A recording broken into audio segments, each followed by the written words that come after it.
Poet and his father were considerate towards grandma. Substantiate the statement. Considerate ಅಂತಂದ್ರೇನು ಇಲ್ಲಿ? Both the poet and his father were considerate. ತುಂಬಾ ಕರುಣೆಯಿಂದ ಕೂಡಿರ್ತಾರೆ ಆಕೆಯ ಮೇಲೆ. ಯಾರ ಮೇಲೆ? ಗ್ರ್ಯಾಂಡ್ ಮಾ ಮೇಲೆ. Substantiate the statement. ಈ ಒಂದು ಸ್ಟೇಟ್ಮೆಂಟ್ಗೆ ನೀವು ಹೇಗೆ ಜಸ್ಟಿಫೈ ಮಾಡ್ತೀರಾ, ನ್ಯಾಯವನ್ನ ಕೊಡ್ತೀರಾ ಅನ್ನೋದು.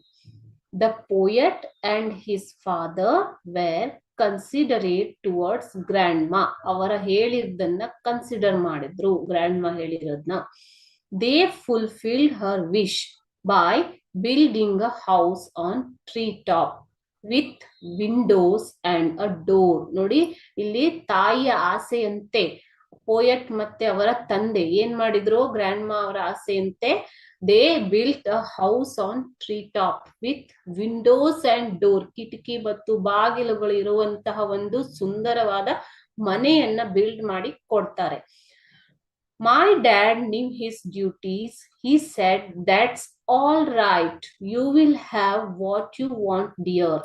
ಅಂದ್ರೆ ಪೋಯಮ್ ಅಲ್ಲಿ ಇರುವಂತ ಈ line, my dad knew his duties. He said, that's all right. You will have what you want, dear. This line from the poem shows us that both the poet and his father were considerate towards grandma. Grandma ಬಗ್ಗೆ ಕರುಣೆಯನ್ನ ಹೊಂದಿದ್ದಾರೆ.